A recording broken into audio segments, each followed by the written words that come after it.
Bueno, segunda parte de la séptima clase de macroeconomía. Y ahora sí, dejamos por ahora los casos prácticos y vamos a retomar el apunte que ustedes tienen.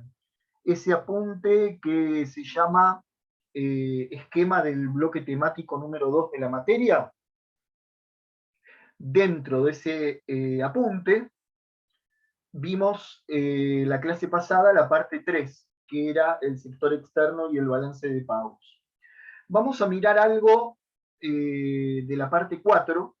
En realidad vamos a pasar a la parte 5 enseguida, pero vamos a mirar algo de la parte 4. En la parte 4 habla de dos conceptos que ya vimos: la demanda y la oferta agregadas. La demanda y la oferta agregadas. Acá está la fórmula de la demanda agregada: consumo privado, más inversión, más gasto público, más exportaciones. Pero lo que tiene este apunte, que no lo habíamos visto, es que tiene una definición conceptual muy interesante que necesitan conocer de demanda agregada, y tiene las causas por las cuales la curva de demanda agregada se puede desplazar. A ver, miren, les muestro un gráfico de demanda agregada. Más adelante lo vamos a ver más a fondo.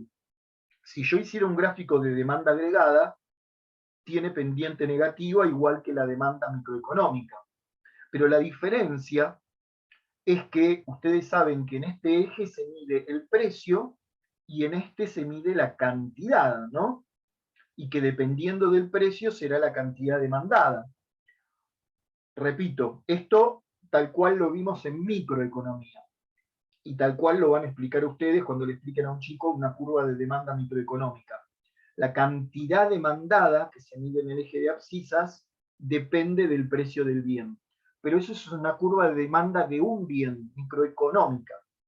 La curva de demanda agregada, ojo, porque es la suma de la demanda de todos los productos.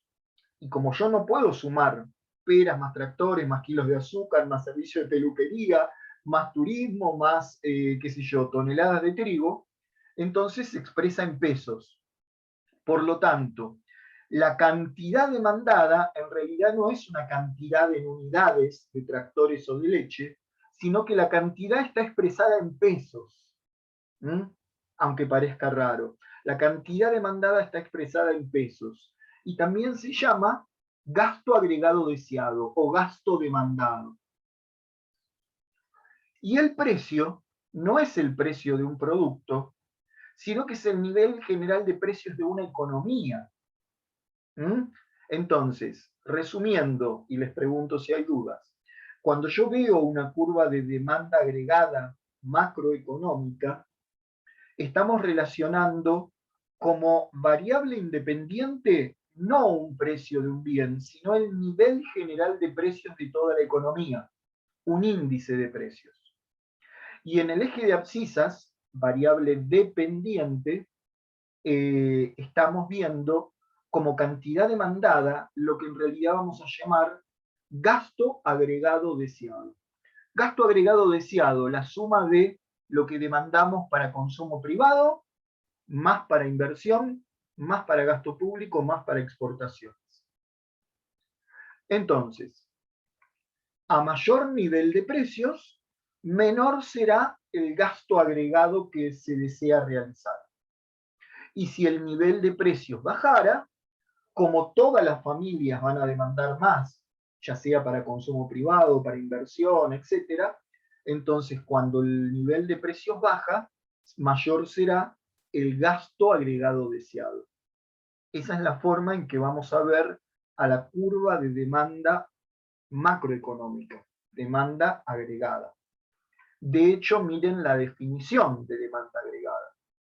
Dice que la demanda agregada representa la cantidad de bienes y servicios que los habitantes, las empresas, las entidades públicas y el resto del mundo pueden consumir del país para un nivel determinado de precios. Lo voy a desglosar un poquito. Nos está diciendo que la demanda agregada es una función donde vemos cuál es la cantidad, en este eje vemos cuál es la cantidad, aunque la midamos en pesos, de bienes y servicios que se demandan a partir de un precio determinado. Pero ¿quiénes lo demandan? Y por eso las distintas partes de la definición.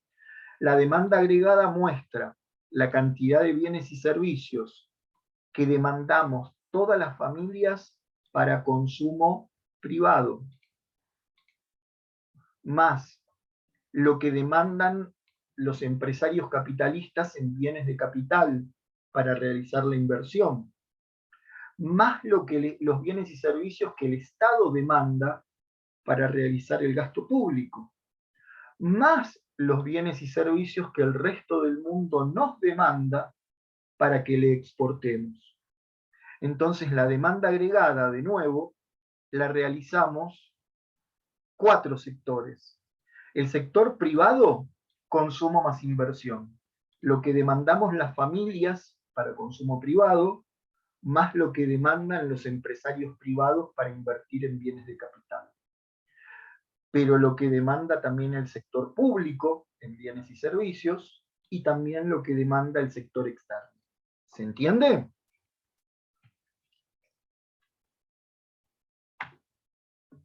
¿Sí? ¿Se entiende, chicos, la definición entonces?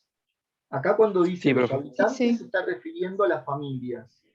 Cuando dice las empresas se está refiriendo a los empresarios en bienes de capital. Cuando dice las entidades públicas se está refiriendo a lo que demanda el Estado para hacer el gasto público. Y cuando dice el resto del mundo se está refiriendo a lo que el resto de los países nos demanda para que le exportemos. Sí, los escucho. No, es que se entiende lo que explicó. Por lo menos yo lo entendí. Ok. Bueno, ese es el concepto de demanda agregada. Y por último, esta curva de demanda agregada se puede desplazar hacia la derecha o hacia la izquierda.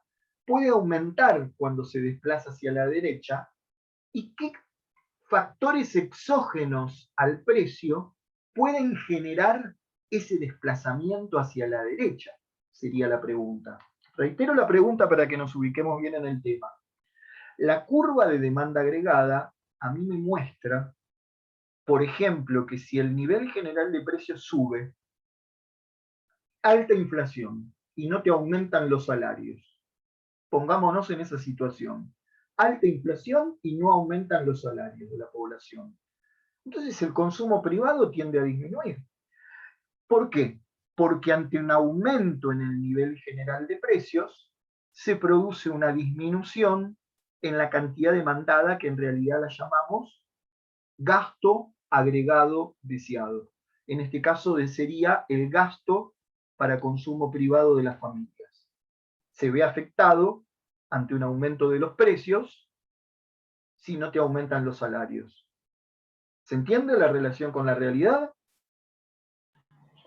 Sí. Ahora, ese ejemplo que di de que disminuya el gasto agregado deseado porque aumentó el nivel general de precios, es un movimiento a lo largo de la misma curva. Pero yo podría tener un desplazamiento de la curva completa por factores exógenos al nivel de precios. Por ejemplo, si a toda la población el Estado nos duplicara, bueno, el Estado no puede a los empresarios privados, pero si a los jubilados les duplicaran el sueldo, si el Estado gastara más, si el Estado inyectara dinero. Entonces, concretamente, acá tienen las causas de un posible desplazamiento de la curva agregada. Desplazamiento por factores exógenos al nivel general de precios. Uno sería la política fiscal. Nosotros habíamos visto política fiscal expansiva y contractiva. Si la política fiscal es expansiva, o sea, si el Estado aumenta el gasto, si el Estado aumenta las transferencias a las familias, una política fiscal expansiva, o una reducción de impuestos, que también es política fiscal expansiva. ¿Qué pasa con el ingreso disponible de las familias? ¿Aumenta o disminuye con una política fiscal expansiva? Aumenta.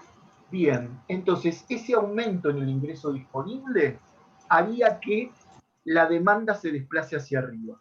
Ese aumento en el ingreso disponible de las familias. Entonces ahí tienen una política fiscal expansiva podría generar un aumento de la demanda agregada, un desplazamiento hacia arriba. Y al revés, una política fiscal restrictiva podría generar un desplazamiento hacia abajo de la curva de demanda agregada. ¿Mm?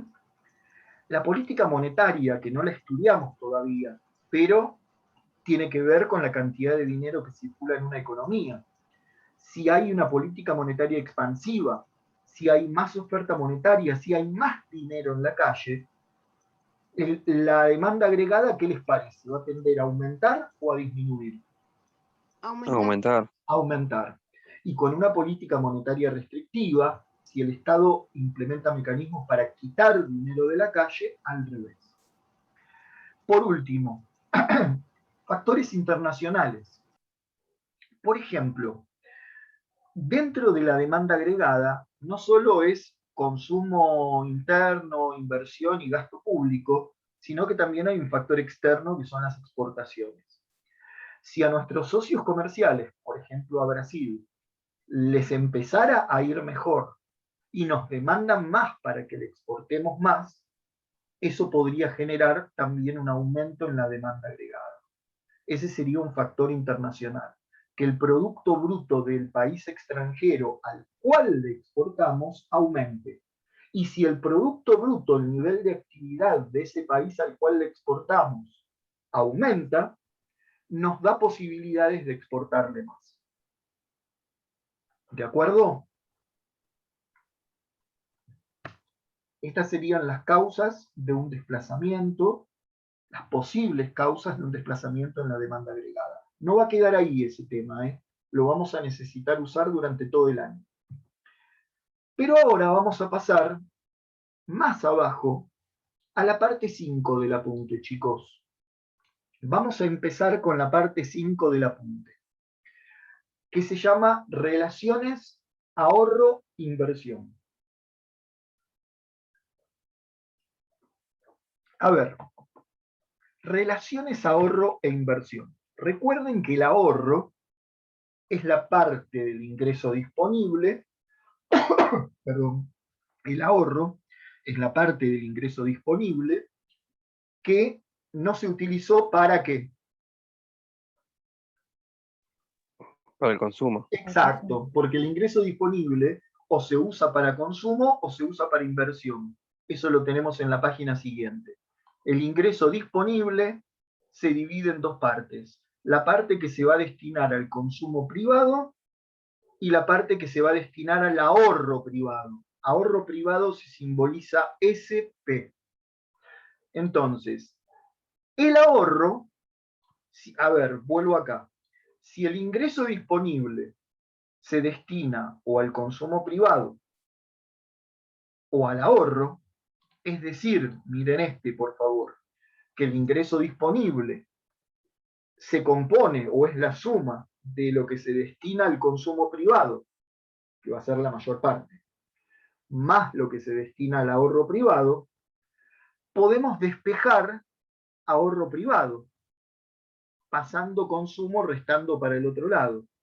Entonces nos queda lo que acabo de definir recién en palabras. Lo que acabo de decir yo recién en palabras, y ahí lo tienen en fórmula, es que el ahorro privado es la parte del ingreso disponible que no se destinó al consumo. El ahorro privado es el total del ingreso disponible menos todo lo que se destinó al consumo privado.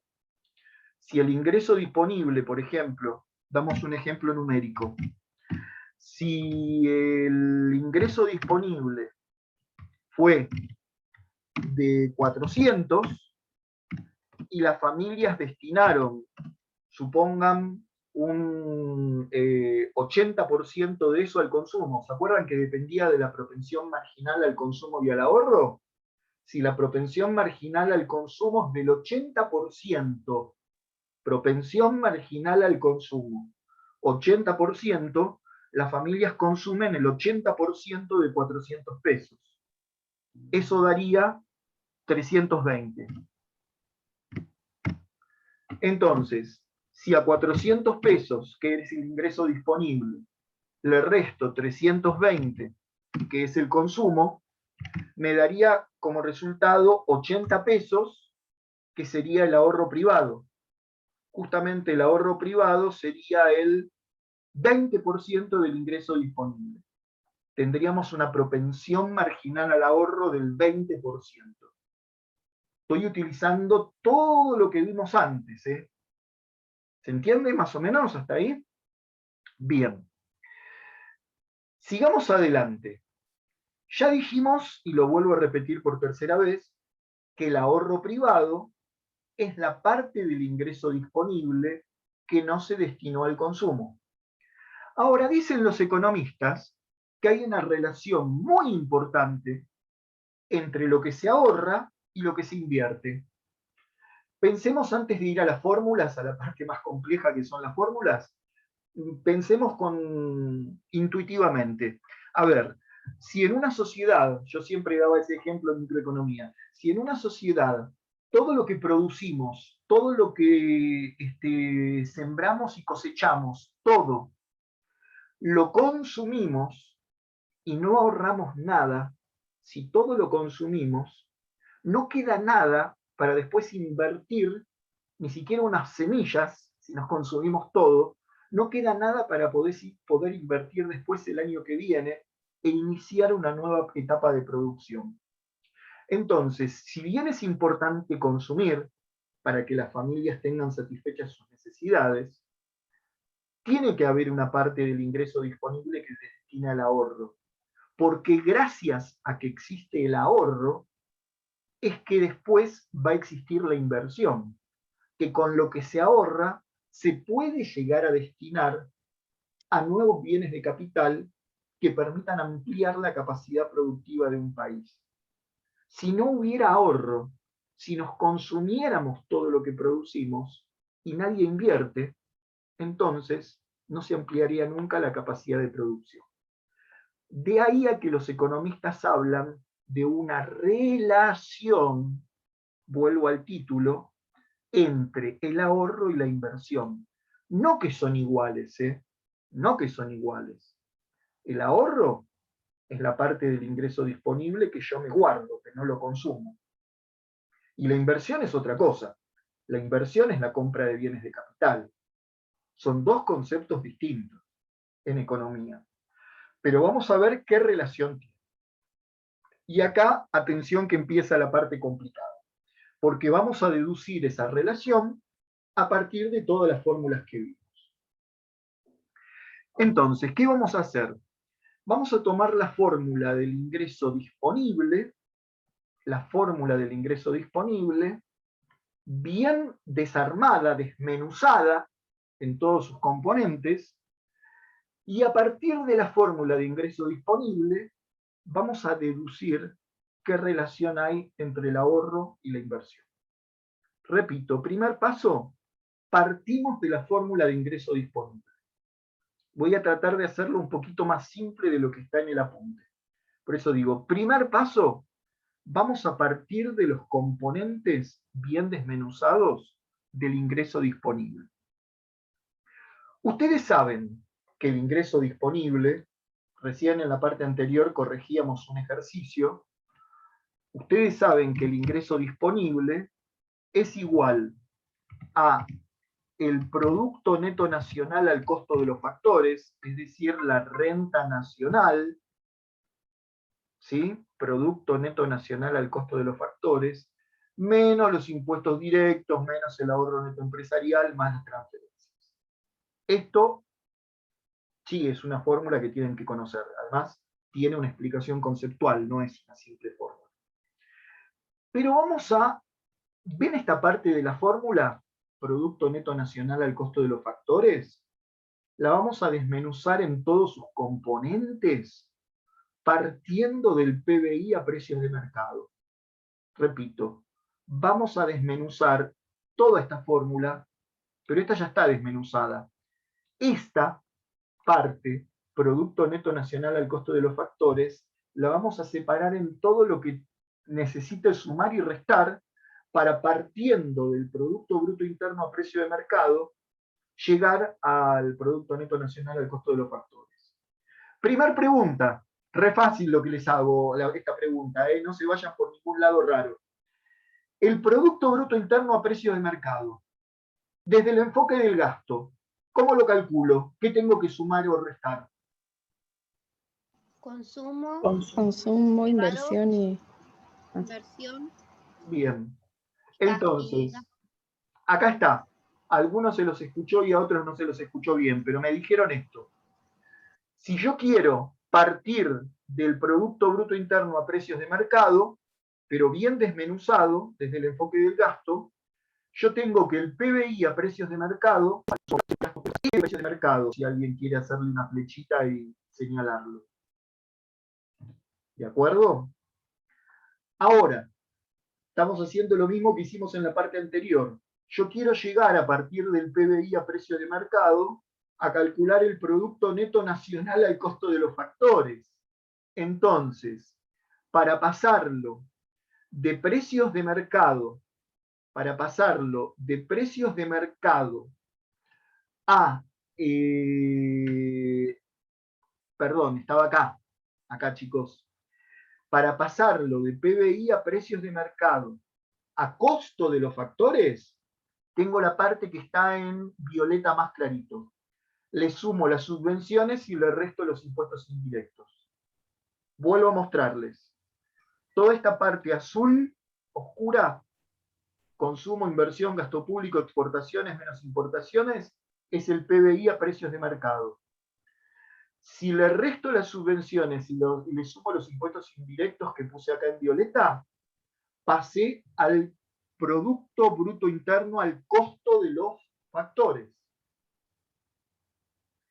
Si además le sumo o le resto las rentas netas del exterior, ese PBI que ya estaba al costo de los factores, ahora lo transformé en Producto Bruto Neto. no. Neto. Producto Bruto Interno. no. Nacional. Volvamos de Me vuelta. asusté. Una vez más. Miren acá, por favor.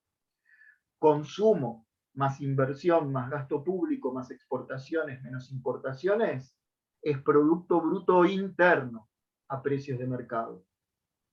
Si le sumo las subvenciones y le resto los impuestos indirectos, lo llevo ya no es a precios de mercado, sino que ahora lo tengo al costo de los factores.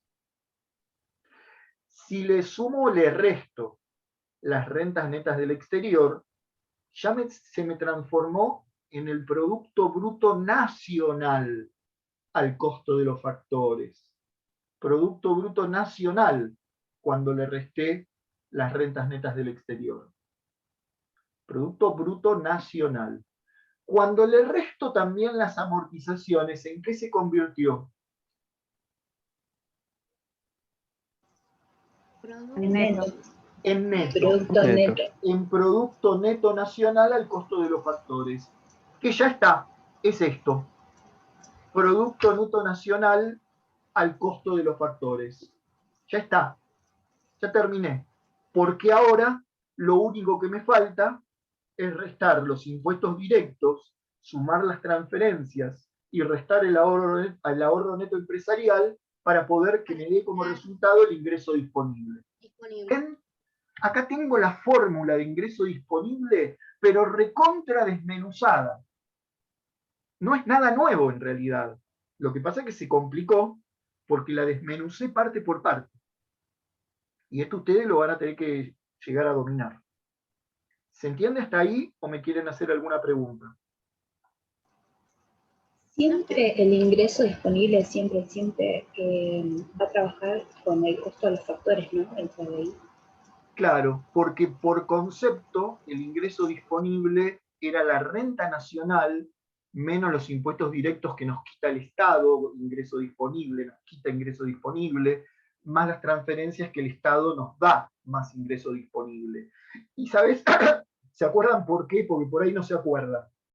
¿Por qué lo tomábamos al costo de los factores? Porque estamos calculando el ingreso disponible de las familias. Y las familias, lo que son los impuestos indirectos, no los recibimos como ingreso, lo recibe el Estado. Entonces, si lo tomamos a precios de mercado, estarían incluidos los impuestos indirectos, y no tienen que estarlo, porque no son ingreso disponible nuestro. Por eso lo tomamos al costo de los factores. Todo tiene un porqué, aunque a veces yo no lo pregunto. Hay que preguntarse el porqué de cada cosa, chicos, acá. Bueno, entonces, sigamos adelante que falta poco. Tenemos una fórmula de ingreso disponible bien desmenuzada. Ahora lo que vamos a hacer, a partir de esta fórmula que logramos así desmenuzar, es que yo quiero ver qué relación hay entre el ahorro y la inversión. En esta fórmula, ¿está la inversión? Sí, acá está la inversión. ¿Ven que hay una I de inversión? En esta fórmula, ¿está el ahorro? Vamos a ver si lo podemos ver al ahorro. Primero aclaremos que, como acá están restando los impuestos indirectos, y acá están restando los impuestos directos, ¿ven que los dos tipos de impuestos se están restando? Porque los dos impuestos disminuyen el ingreso disponible. Entonces, vamos a resumir impuestos indirectos e impuestos directos como total de impuestos, T. La T va a ser el total de impuestos, directos e indirectos. Por lo tanto, la fórmula nos quedaría de esta manera. Es la misma fórmula, solamente que en vez de poner menos TI y menos TD, pusimos menos T.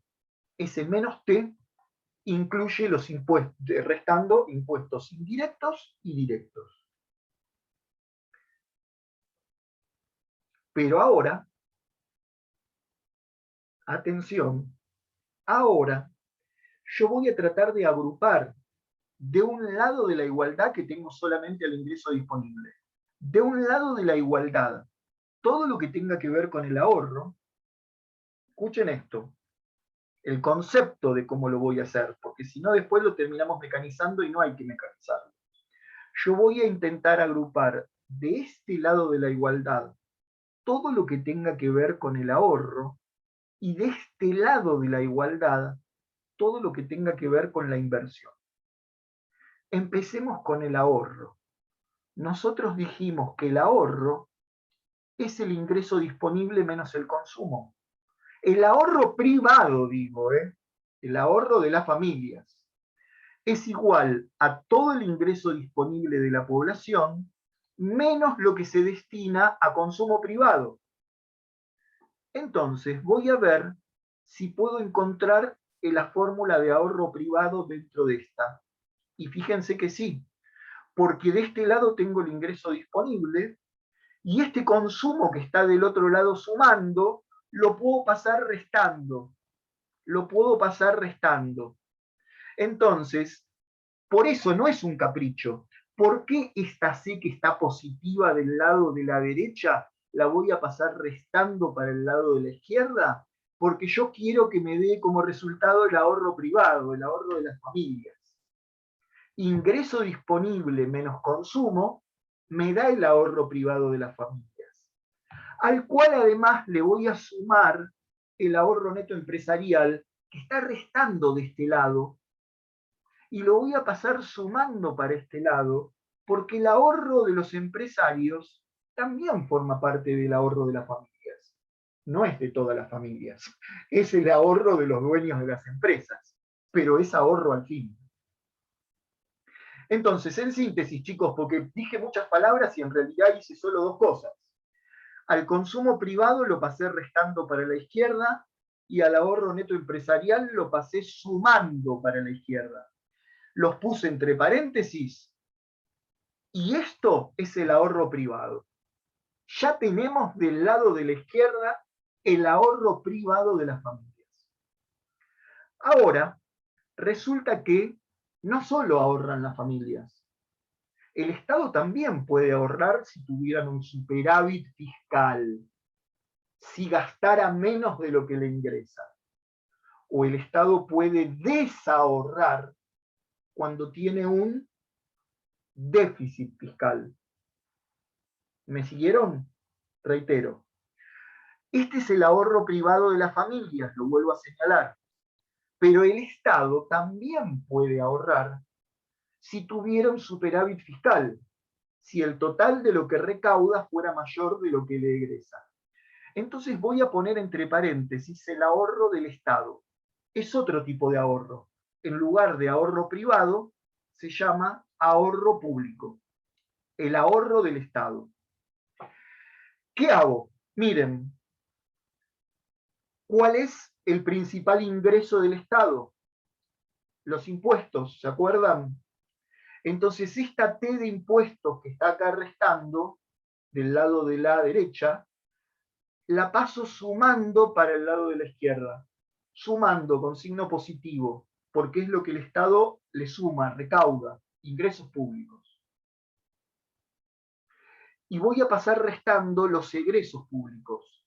Lo tenemos acá, al gasto público, la G, que está con signo positivo a la derecha, y la paso con signo negativo a la izquierda. El gasto público.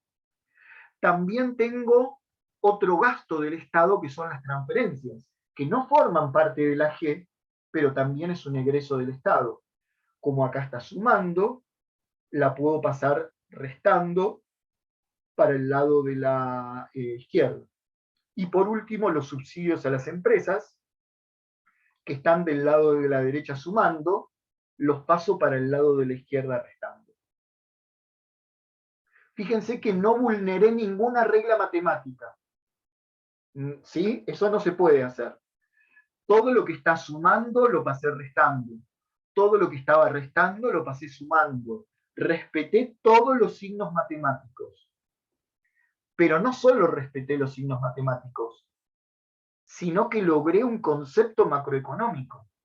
Así como de este lado tengo el ahorro privado, el ahorro de las familias, de este lado tengo el ahorro del Estado. Mírenlo conceptualmente, por favor. Es el total de impuestos que recauda el Estado, menos lo que gasta en bienes y servicios, menos lo que gasta en subsidiar a las empresas, menos lo que gasta en transferencias a las familias, por ejemplo, jubilaciones y pensiones. Entonces, esta resta, chicos, de este segundo paréntesis, impuestos menos estos tres tipos de gastos del Estado, de egresos del Estado, me da como resultado el superávit o el déficit del Estado. Si toda esta cuenta da con signo positivo, es porque tuvimos un, ¿cómo se llamaría? Superávit fiscal. Superávit fiscal. Y si toda esta cuenta da negativa, es porque tuvimos un déficit fiscal. Déficit fiscal. Entonces, este ahorro público puede dar ahorro o puede dar con signo negativo, puede dar desahorro. Cuando el Estado tiene déficit fiscal, hay un desahorro público. Cuando el Estado tiene superávit fiscal, hay un ahorro público. Paro un minuto ahí, falta la parte de la derecha, pero paro un minuto ahí para que me digan si se entiende, si hay alguna pregunta. No, por ahora yo no. Bien, entonces, del lado de la izquierda tenemos el ahorro privado y el ahorro o desahorro del Estado. Ahorro si da con signo positivo, desahorro si da con signo negativo. ¿Qué me quedó del lado de la derecha? Miren, el consumo no porque lo pasé para allá. La inversión sí, me quedó acá, del lado de la derecha, pues no la pasé para la izquierda. La inversión. Las amortizaciones restando. Entonces, inversión menos amortizaciones. Ese es un concepto que vimos. ¿Cómo se llama la inversión bruta menos las amortizaciones?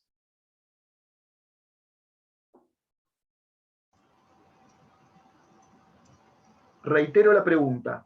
¿Cómo Inversión se llama? neta. I menos A. Sí,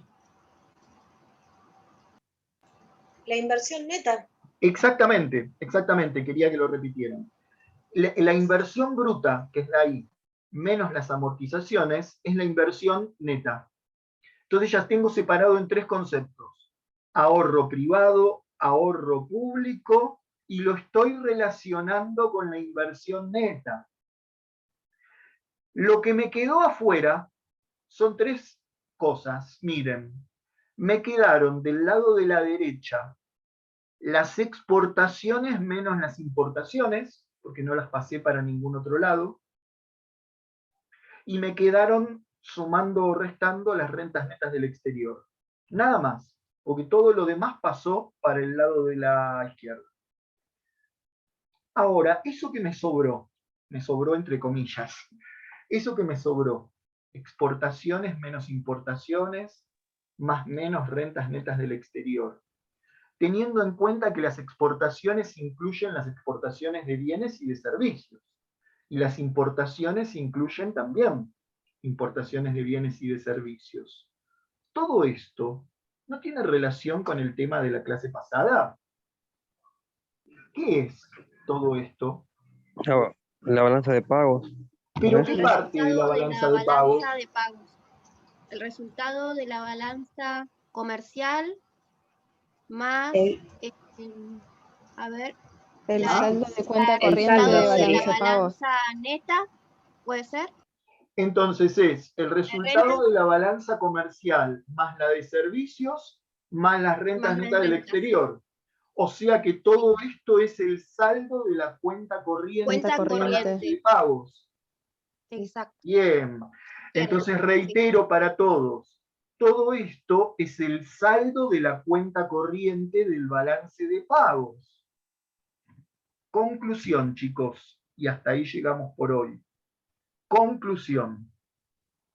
El ahorro privado, que era todo este paréntesis de acá arriba, el ahorro privado de las familias, más el ahorro del Estado, se iguala con la inversión neta más el saldo de la cuenta corriente del balance de pagos.